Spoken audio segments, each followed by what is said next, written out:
Yo, I been on. Bitch, you been on. Bentley tints on. That yes, she called me that. Yes, Miss King Kong. She called me that in front of him. And he's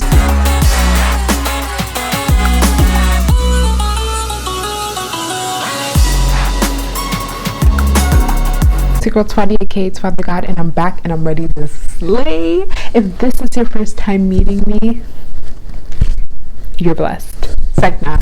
Welcome to the club. If you love what you see here today, don't forget to hit the subscribe button and ring the notification bell so that you will know every time I post. And also, don't forget to follow me on social media at tuadthagawd on both Twitter and Instagram. By the time that you guys actually watch this video, it'll be my birthday. So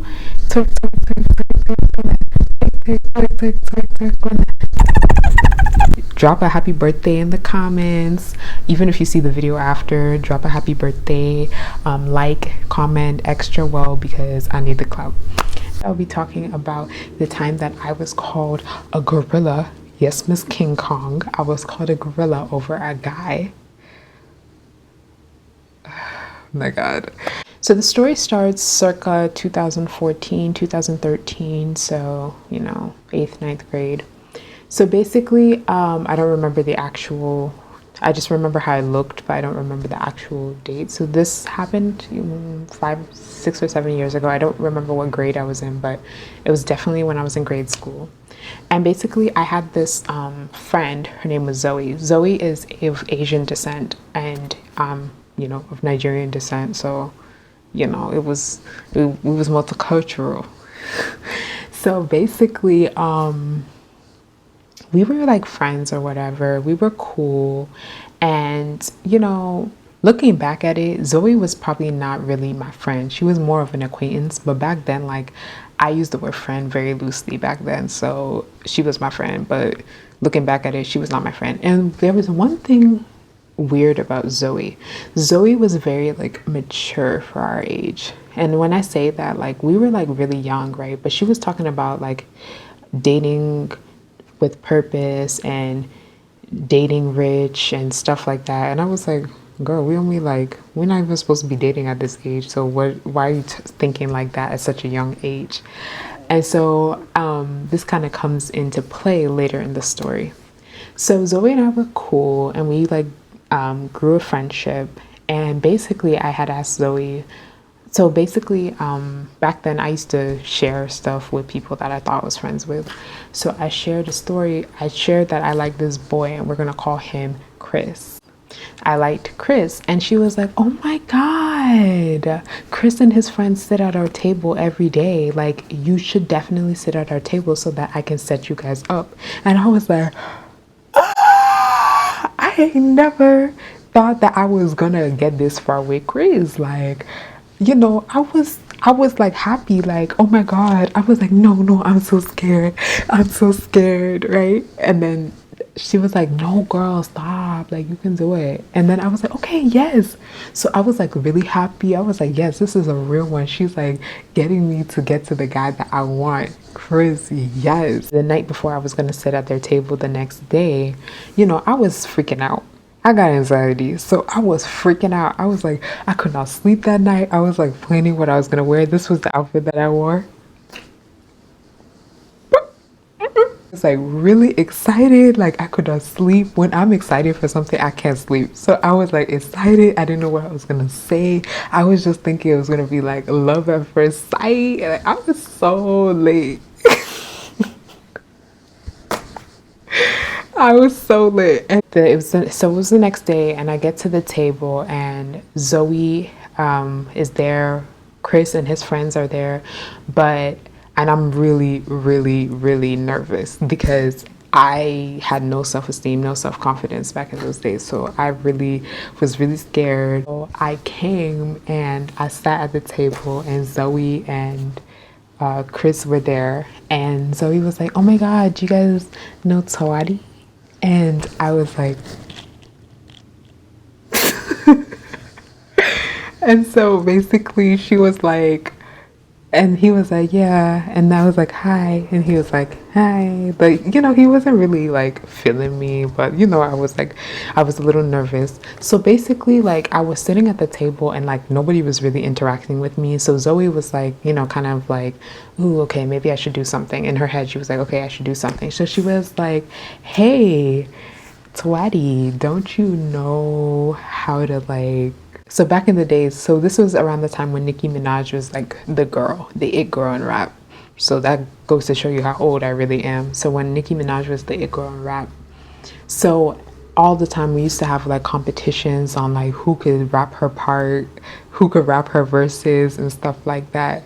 So Zoe was like, hey Twatty, like, her part to Bottoms Up, right? Right. And I did know it. So she was like, maybe you should like rap it, you should rap it. And back then we were thinking, oh, for attention purposes, that's why I did it. So I did it. I was like, can I get that trunk? Can I get that henny? Can I get that margarita on the rock? And I was doing all that. I was doing all that head movement and stuff. So he was like laughing and stuff. So then I thought that was good. Like I thought, okay, he's laughing. So then she started to like make like little jokes like that, like kind of like embarrassing me in front of him. Now looking back at it, like she would be like, girl, why you doing all that? Girl, why you so quiet? Like just teasing me in front of him. And I was just like thinking that was like, oh, what I needed to do. So I was like going along with it. I was rolling with the punches because I was like, oh, well, maybe this is how, girls and guys relate to each other. I don't know. So then I was like, so after lunch, I was like asking Zoe, I was like, do you think he thought I was weird? Do you think he thought I was weird? Do you think he thought I was like strange or off? Do you think so? And she was like, no, girl, no, no. And I was like, okay. So then I saw him actually later that day while we were leaving school for that day. So I said hi to him and he was like, and I was like, I was thinking that was good because he like at least said hi. And then basically like I was like went home and I told my other friends like kind of what happened.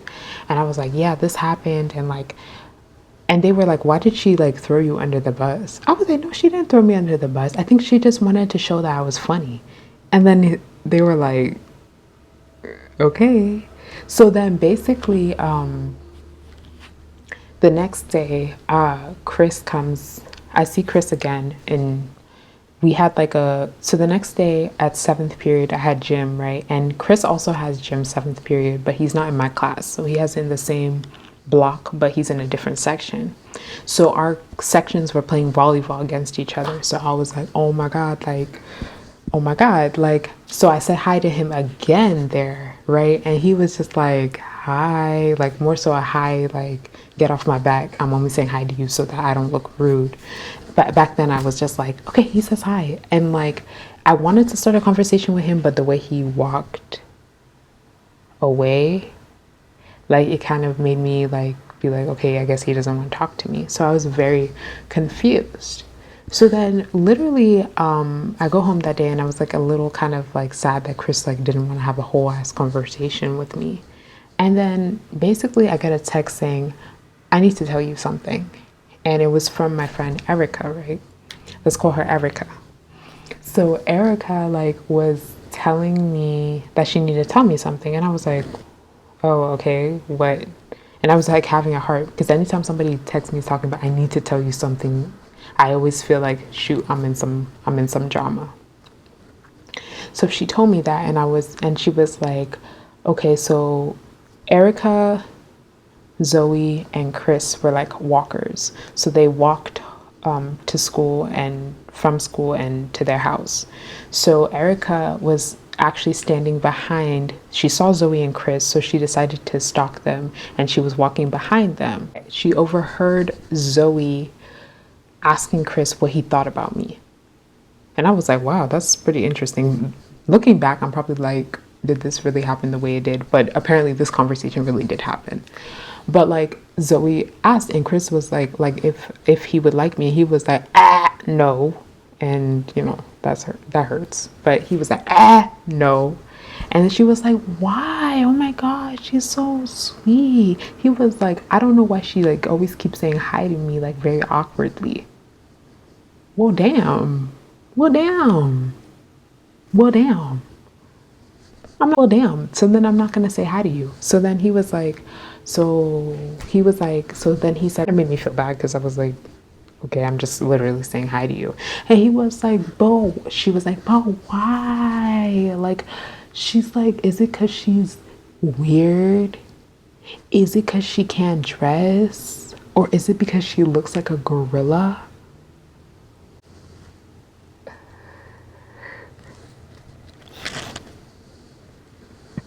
Yes, Miss King Kong. Hey, yo, I been on. Bitch, you been on. Bentley tints on. Yes, she called me that. Yes, Miss King Kong. She called me that in front of him. And he started laughing. So, like laughing, talking about, oh, yo, why you said that? Laughing. And she was like, it's true. And I was just like really, really like, so when I heard that, I'm not gonna lie, I was hurt. I know y'all expecting me to say that I beat her up or something. I didn't beat her up. I was hurt. Because I was like, dang, like, why, like, why would you say that about me? Why would you say that about me? Like, why would you say that about me in front of a guy? Like, why would you try to do that to me? Like, why? And also Zoe, again, is not a black woman. So it was like, wow, like these black men, they allow like non-black women to disrespect black women, like, and this is what I'd be talking about. Like, this is how the thing gets wired in their heads at a young age. If you always being seen some type of way, like she really said something about me. She really called me that based on my looks. And I didn't even look like that. Like, I look just like how I look now, but like my face, I didn't grow into my face. I did not look like that. And I was like very like, wow. And it just got me thinking about like, this is what really like these black men, like they allow these girls to say things about black women and they just laugh or they just encourage it. And it's really disgusting. And, it was all over this guy. Like, I don't know. So then basically what I found out some months later is that Zoe and Chris actually ended up being a couple.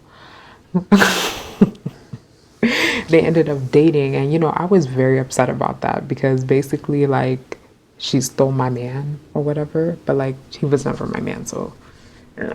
But like it was just like really bad. But the moral of the story is you can't trust these hoes.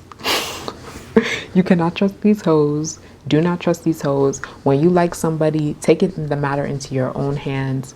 Don't try to like tell people your business. Stop telling people your business. They don't care. They're ready to take your man. But before you guys get upset or you want to dox her, hold up. There is a happy resolution to this story. So basically, I was scrolling through my IG page, my IG timeline, something that I never do. But I was scrolling through my IG timeline and I saw somebody post a photo, and in the comments I saw Zoe, and I was like, oh wow, I remember this girl really called me a racial epithet. So I clicked her profile and I was like, God don't like ugly. Miss Zoe, God don't like ugly, and all your bad deeds has shown. I can see your bad deeds. And also Chris, like he's not cute anymore. Like Chris, he's not even cute anymore. Like he looks like he doesn't eat well. He's gained weight. Like he looks horrible. What happened to Twatty in the story? You're looking at her. I got my millions. I'm a New York Times bestseller. I'm a doctor. I'm, my net worth is 1.8 million and counting. I have all the brand deals and all the sponsorships. So that's what happened to me after the story. The moral of the story, stop telling people your business, especially when it comes to your love life. Keep that as private as you possibly can. Only ask for advice from God. That's it. And, just always be sure and don't allow, situations to make you feel less beautiful or make you feel some type of way, because at the end of the day, like, we're all beautiful, and there are going to be people who are going to say some things out of line, out the side of their mouth, but you don't have the right, you don't need to take what they say personally. Most of these people are insecure and feel like they need to step on others to come up, but you yourself don't need to do that. So if you guys love this story time, give me a like, give me a comment, comment your favorite thing in the story. If you love what you see here today, don't forget to hit the subscribe button and ring the notification bell so that you will know every single time that I post. Don't forget to follow me on social media at twitt on both Instagram and Twitter. I will love to have you on there. We can get the discussion popping, and I will see you in my next video. And until then, boom. Yes, Miss King Kong, which is King Kong, in my kingdom with my Timbs on. How many championships? Yes, 6 rings on.